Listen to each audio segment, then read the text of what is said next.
Hello guys, good morning all of you. Welcome back to study classes Morena. मैं Vivek Rajak sir आपके सामने एक बार फिर से 10th क्लास का मैथ लेके आया हूँ। तो मैंने 1.2 स्टार्ट करके ख़त्म कर दी थी। आज मैं 1.3 स्टार्ट करने जा रहा हूँ। तो 1.3 से पहले जो भी मेरे चैनल पर जो भी न्यू स्टूडेंट हैं वो सबसे पहले चैनल को सब्सक्राइब कीजिए, जिससे कि चैनल पर आने वाले न्यू वीडियोस आपको सबसे पहले मिल सके। तो आज मैं स्टार्ट करने जा रहा हूँ 1.3, उसका भी क्वेश्चन नंबर फर्स्ट। तो आइए देखिए फर्स्ट कैसे होता है और बड़े सिंपल से कराता हूँ। तो 1.3 का क्वेश्चन नंबर 1 देखिए। क्वेश्चन नंबर फर्स्ट, सिद्ध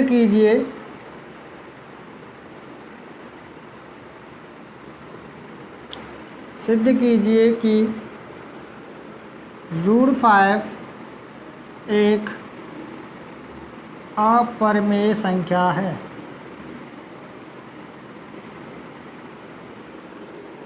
अपरिमेय संख्या है, ये हमें सिद्ध करना है।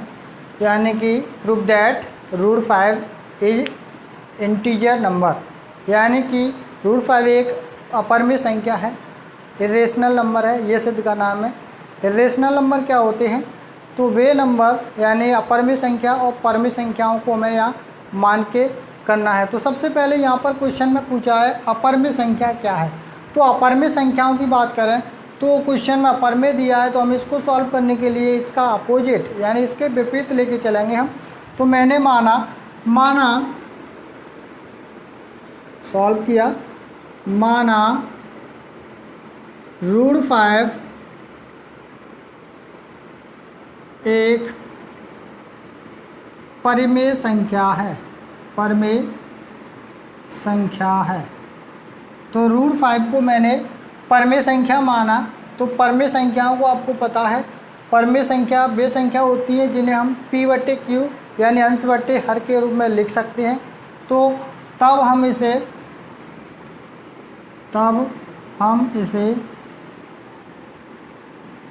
p/q के रूप में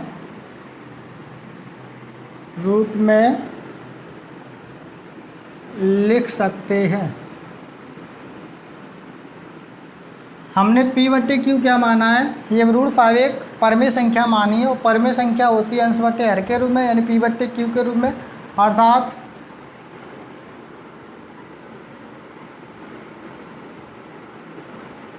√5 इज इक्वल टू p/q। तो यहाँ p और q क्या है? तो यहाँ p और q सहअभाज्य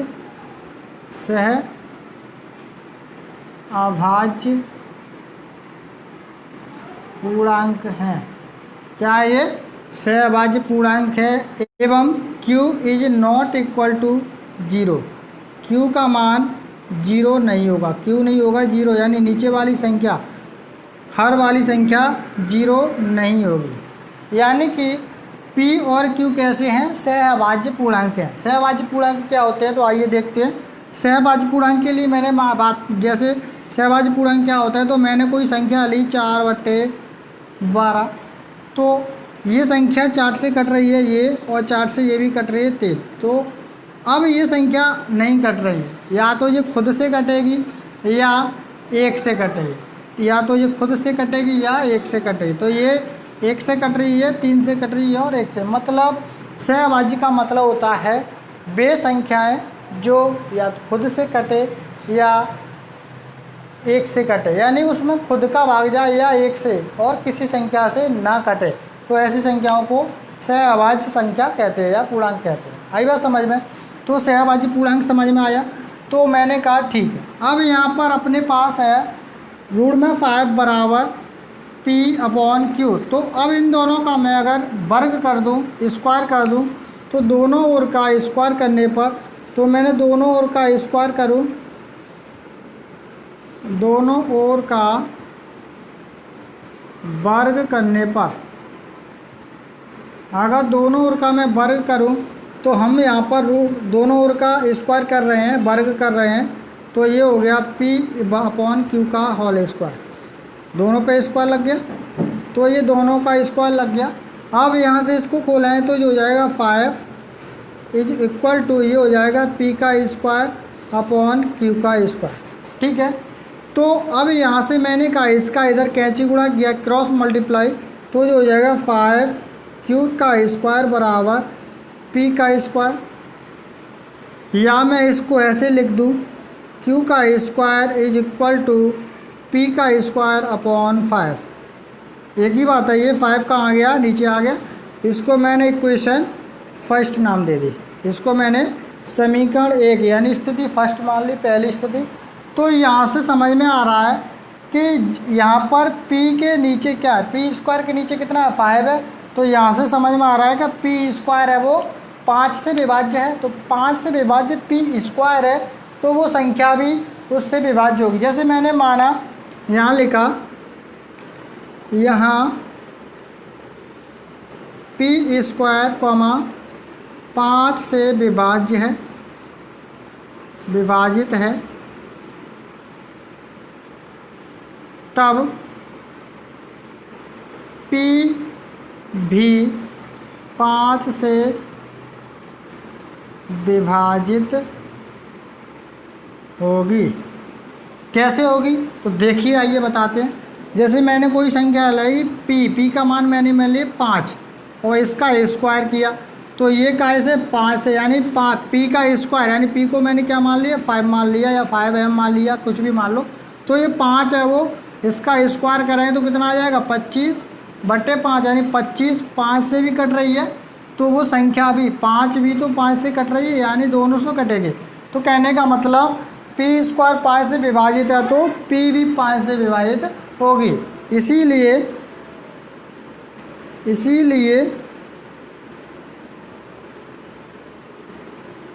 P का एक गुणनखंड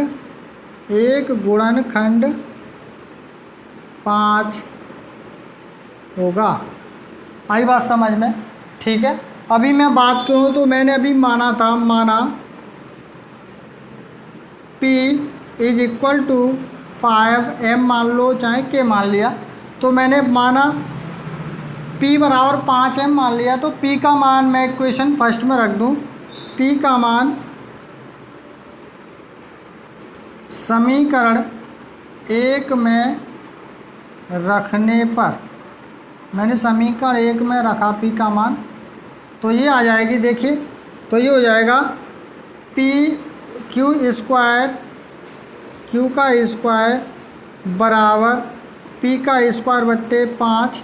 तो ये हो जाएगा अपना, थोड़ा और आगे बढ़ाएं तो ये हो जाएगा क्यू का स्क्वायर बराबर 5, ये P का मान कितना है 5m का स्क्वायर बट्टे में 5। अब इसको हम खोलेंगे, अगर मैं इसको हम खोलेंगे इसको तो क्या करेंगे इसमें, देखिए अब इसको अगर हम खोलें तो ये हो जाएगा क्यू का स्क्वायर ही रहेगा बराबर 5 का स्क्वायर 25 और m का स्क्वायर बट्टे में कितना है नीचे 5, तो 5 से 25 कितनी बार कट गया, 5 बार कट गया।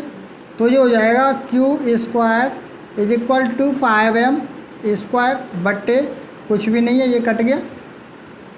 आई बात समझ में?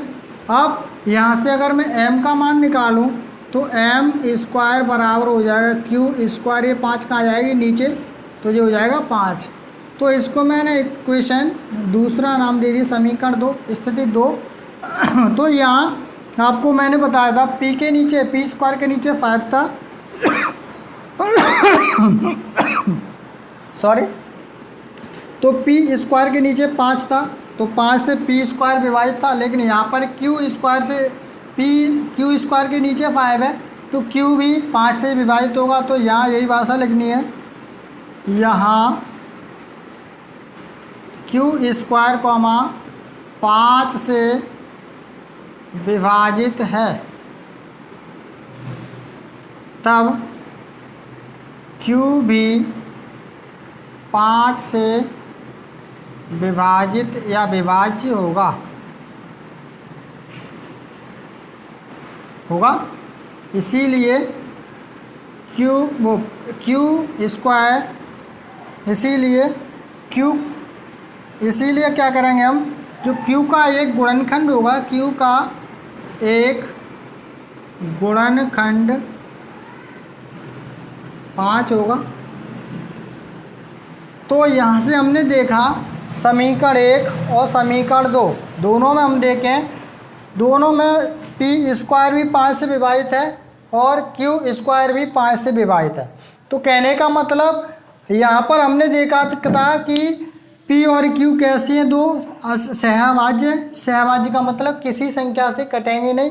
तो यहाँ पर p और q क्या है, अपने सहभाज्य पूर्णांक है, सहभाज्य। लेकिन यहाँ पर ये दोनों 5 से विभाजित हो रहे हैं। तो इसका मतलब ये है कि ये संख्या परमेय संख्या तो नहीं है, परमेय संख्या नहीं है। क्यों? क्योंकि यहाँ पर क्या कट रहा है, 5 से विभाजित हो रहा है p और q।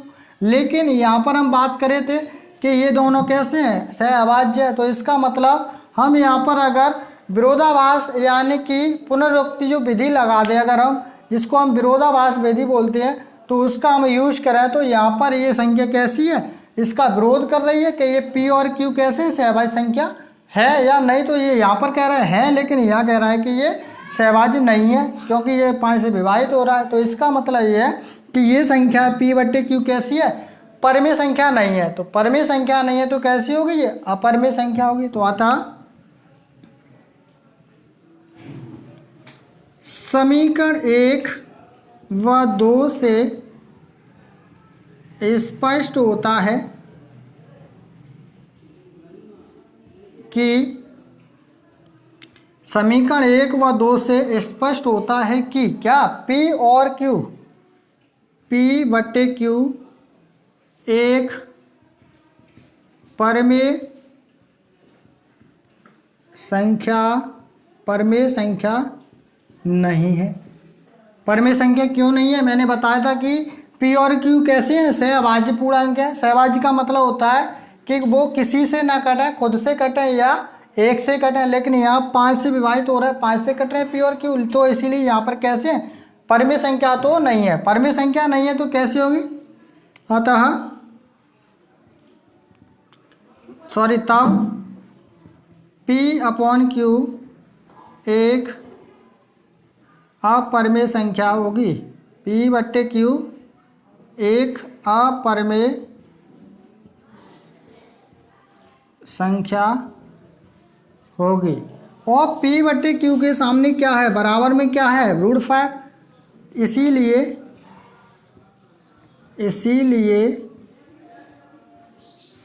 √5 एक अपरमेय संख्या है।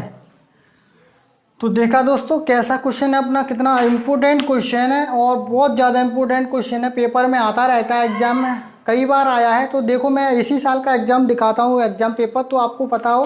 तो ये इस साल भी ये क्वेश्चन आया था, प्रूव दैट √5 एक integer number, irrational number, sorry. तो अपर में संख्या है √5। ये अब संख्या की बात करें तो चेंज करके बता देता है कि √5, √3, √2 यानी कुछ भी बता सकता है। लेकिन एक सवाल ऐसा MP बोर्ड हमेशा NCERT के रूप से आता रहता है। तो आप लोगों को ये सवाल कैसा लगा आप लोगों को, और अगर आपको कोई भी कन्फ्यूजन या कोई डाउट हो आपकी तो मुझे कमेंट के जरिए बताइए और ज़्यादा से ज़्यादा लाइक कीजिए और